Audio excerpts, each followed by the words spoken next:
તહેવારોમાં કે મીઠી વસ્તુ ખાવામાં મજા આવે તેવા આપણે મોતીચૂર લડ્ડુ તૈયાર કરીશું એક સિક્રેટ સામગ્રીના ઉપયોગથી એકદમ શાઇની એન્ડ ચમકદાર। ખાસ વાત તો એ છે કે આજે આપણે ગુંદી તૈયાર નથી કરવાના, તળવાના નથી, મતલબ તેલનો તો ઉપયોગ નથી કરવાના, પણ ઘીનો પણ ઉપયોગ નથી કરવાના, સાથે ખાંડનો પણ ઉપયોગ નથી કરવાના અને ચણાના લોટ કે પછી બેસનનો ઉપયોગ પણ નથી કરવાના। તેમ છતાં આપણે નાની ગુંદી કે જેને બંગાળી ગુંદીના લાડુ તરીકે પણ ઓળખવામાં આવે છે અને મોતીચૂર લડ્ડુ તરીકે પણ ઓળખવામાં આવે છે તે રેસીપી તૈયાર કરીશું। તો ચલો રેસીપી શરૂ કરીએ। તો જેમના માટે લેશું 1 કપ જેટલી ચણાની દાળ, જેને ધોઈને મેં આ રીતે પહેલાં પલાળી દીધી હતી ગરમ પાણીમાં। તમે ઓવરનાઇટ સોક કરી શકો છો અને 6-7 કલાક માટે પણ પલાળી શકો છો। બસ ચણાની દાળના 2 ભાગ થાય ત્યાં સુધી આપણે પલાળવાની છે। તો મેં લગભગ ઓવરનાઇટ સોક કરેલી છે। તમે આ રીતે 2 ભાગ થાય ત્યાં સુધી પલાળવા માટે છોડી શકો છો। ગરમ પાણી હશે તો ફટાફટ પલળી જશે। હવે આપણે એક મિક્સર જારમાં ખાંડની જગ્યાએ મિશ્રીનો ઉપયોગ કરીશું। તો જેટલી દાળ લીધી છે ને તેટલી જ મિશ્રી લેશું અને અહીંયા આપણે થોડી એલચી ઉમેરીશું જેથી પાવડર સાથે જ તૈયાર થઈ જાય। અહીંયા તમે ખાંડનો ઉપયોગ કરી શકો છો, પણ મેં કેમિકલ ફ્રી પ્રોસેસ મિશ્રી હોવાના કારણે તેનો ઉપયોગ કર્યો છે। હવે તેને એક્સ્ટ્રા વાસણમાં લઈ લેશું। અહીંયા આપણે જે ચણાની દાળ લીધી છે ને તે પલળતા 2 કપ જેટલી થઈ જશે। તો મિશ્રી તેની અડધી લીધી છે, મતલબ આમ તો જો કે 1 કપ છે, પણ ચણાની દાળ પલળતા 2 કપ જેટલી થઈ ગઈ છે। તો અત્યારે તેની અડધી મિશ્રીનો પાવડર તૈયાર થયો કહેવાય। હવે આપણે ચણાની દાળમાંથી પાણી નિતારીને મિક્સરમાં લઈને તેને ગ્રાઇન્ડ કરવાનું છે, અધકચરું વાટવાનું છે। આ રીતે પેસ્ટ તૈયાર થશે। જો કે પાણી ઉમેર્યા વગર જ તમારે ગ્રાઇન્ડ કરવાનું છે, તો આ રીતે જ દાણેદાર પેસ્ટ તૈયાર થશે। બિલીવ મી ગાઈઝ, એકવાર આ રીતે લાડુ તૈયાર કરજો, બીના ઝંઝટ તૈયાર થશે અને એકદમ સ્વાદિષ્ટ તૈયાર થશે, સાથે અંદરથી એકદમ ફરસા તૈયાર થશે। હવે આપણું બેઝ કેટલે સુધી આપણે થીક રાખ્યું છે, જો આ રીતે હાથમાં આવી જાય છે, થેપલી થઈ જાય છે ત્યાં સુધી આપણે થીક રાખ્યું છે, વધારે પાતળું નથી રાખવાનું। તો પાણી નિતારીને જ આપણે ગ્રાઇન્ડ કરવાનું। હવે આપણે તળવાના નથી, તો મેં અહીંયા લીધો છે તવો। હવે આપણે તવામાં તેલ ઘી બિલકુલ યુઝ નથી કરવાના અને હવે આપણે જે પેસ્ટ તૈયાર કરી છે ને તેને પહેલાં પાણીવાળા હાથ કરીને પછી આ રીતે થોડું થોડું લઈને તવા પર થપથપાવવાનું છે, જેમ નાની નાની ભાખરી તૈયાર કરીએ ને તે રીતે।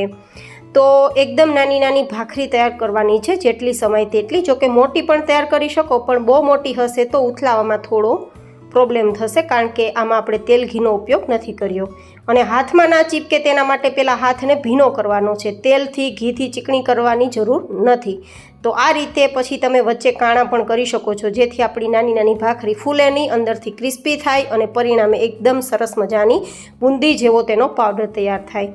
હવે થોડી વાર બાદ તમારે જોવાનું, સાઈડ એકદમ સરસ ગોલ્ડન કલર પર આવી ગઈ છે અને બીજું કે તે સુકાઈ ગઈ છે, મતલબ ડ્રાય થઈ ગઈ છે। તો આ રીતે સાઈડ બદલી દેવાની। ફરીથી થોડી વાર માટે કૂક કરીશું। મીડિયમ ટુ હાઈ ગેસની ફ્લેમ પર રાખવાનું છે। બહુ વધારે હાઈ ફ્લેમ હશે તો બળી જશે ને જે આપણો બુંદી જેવો પાવડર તૈયાર થશે ને તે બ્લેક તૈયાર થશે, મતલબ થોડો ડાર્ક તૈયાર થશે તે માટે। તો આ રીતે આપણે થોડું થોડું દબાવતું જવાનું છે અને શેકતું જવાનું છે, તો અંદર સુધી કૂક તો થશે જ, પણ સાથે ક્રિસ્પી થઈ જશે એકદમ સરસ મજાનું। તો અહીંયા તેલ ઘીની રિક્વાયરમેન્ટ છે નહીં। તો જે લોકો હેલ્થ કોન્શિયસ છે અથવા બેડ કોલેસ્ટ્રોલનો પ્રશ્ન છે અથવા એસિડિટી કે અલ્સર જેવી બીમારીઓ છે, તો તેમના માટે તેલ ઘી ખાવા બિલકુલ સારા નથી હોતા। તો જો આ રીતે તે લાડુ તૈયાર કરીને ખાશે ને તો તેમને મોતીચૂર લાડુ ખાવાનો આનંદ પણ મળશે અને તેલ ઘી ખાવાની જરૂર નહીં પડે, એ રીતે તૈયાર થશે।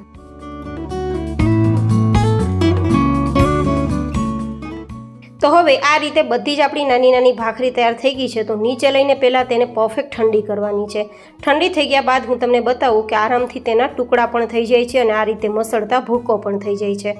તો મતલબ હવે આપણે આ જે છે આપણા ભાખરીના નાના નાના ટુકડા, તેને આપણે પહેલાં તો ચોપરમાં યુઝ કરીશું। મારી પાસે ચોપર છે, જો ચોપર હોય તો ચોપરમાં કરજો, એકદમ નાની બુંદી જેવો, એટલે કે મોતીચૂરના લાડુમાં જે બુંદી આપણે યુઝ કરીએ છીએ ને તેવો પાવડર તૈયાર થશે। પણ જો કે ચોપર ના હોય તો કઈ રીતે કરવું એ હું તમને આગળ બતાવીશ। તો આ રીતે આપણે જે ચોપર છે, મારી ઇલેક્ટ્રિક છે, તો હું આ રીતે થોડું થોડું પ્રેસ કરતી જઈશ, તો આરામથી તે દાણેદાર ભૂકો તૈયાર થઈ જશે। તમે જોઈ શકો છો કે આરામથી એ થોડું થોડું ગ્રાઇન્ડ થાય છે, મતલબ નાની નાની બુંદી જેવા દાણા તૈયાર થશે। આ રીતે જો તમારી પાસે ચોપર હોય તો વેલ એન્ડ ગુડ। થોડું આપણે જે હાથથી ક્રશ કરી શકીએ તેવું ચોપર હોય, હેન્ડ ચોપર, તો તેનો ઉપયોગ પણ કરી શકો છો. અને ચોપર ના હોય તો હું તમને આગળ બતાવું છું કે તમે મિક્સરમાં કઈ રીતે તૈયાર કરી શકો છો. તો સૌથી પહેલાં તો મિક્સરનું જાર લેવાનું છે, તેમાં આ રીતે ભાખરીના ટુકડા સમાય તેટલા રાખવાના છે અને પછી તેને આપણે કોર્સલી ગ્રાઇન્ડ કરવાનું. મતલબ જે પલ્સ બટન હોય ને તેના પર તમે કરી શકો છો. પલ્સ બટન ના હોય તો આ રીતે મિક્સરનું જે મતલબ કે બટન હોય તેને ચાલુ કરવાનું, બંધ કરવાનું, ચાલુ કરવાનું, બંધ કરવાનું 3 થી 4 વાર એવું કરશો તો આરામથી મોટા દાણાવાળો પાવડર તૈયાર થશે. અથવા પલ્સ બટન હોય તો તેના પર તમે જોઈ શકો છો મિક્સરમાં પણ આરામથી નાની નાની બુંદી અથવા તો મોટા મોટા દાણાવાળો પાવડર તૈયાર થયો છે. આનો ટેસ્ટ હુબહુ મોતીચૂરના લાડુ જેવો જ આવશે. તો તમે ઘી તેલ વગર મોતીચૂર લાડુ તૈયાર કરવા માગો છો, ઝારા વગર લાડુ તૈયાર કરવા માગો છો તો આ રીતે કરી શકો છો. હવે આપણે જે મિશ્રીનો પાવડર તૈયાર કર્યો છે ને 1 કપ જેટલો છે, તો તેમાં અડધા કપ જેટલું પાણી મિક્સ કરી અને આપણે થોડી વાર માટે ચલાવશું તો લગભગ 1-2 ઉફાણ આવી જશે. 1 તારની ચાસણી આપણે તૈયાર કરવાની છે. સાથે આપણે ઓરેન્જ ફૂડ કલર 2-3 ડ્રોપ્સ ઉમેરી દઈશું, જેથી એકદમ સરસ મજાના માર્કેટમાં મળે તેવા કલરફુલ આપણે મોતીચૂર લડ્ડુ તૈયાર કરી શકીએ.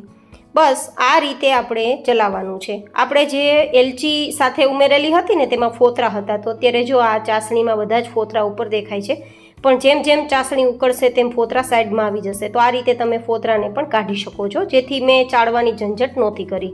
તો આ રીતે ફટાફટ પ્રોસેસથી તૈયાર થતું હોય તો ડબલ મહેનત શા માટે કરવાની, તે રીતે મેં તમને રેસીપી બતાવી છે. હવે 1 તાર આ રીતે બને છે. જો તમે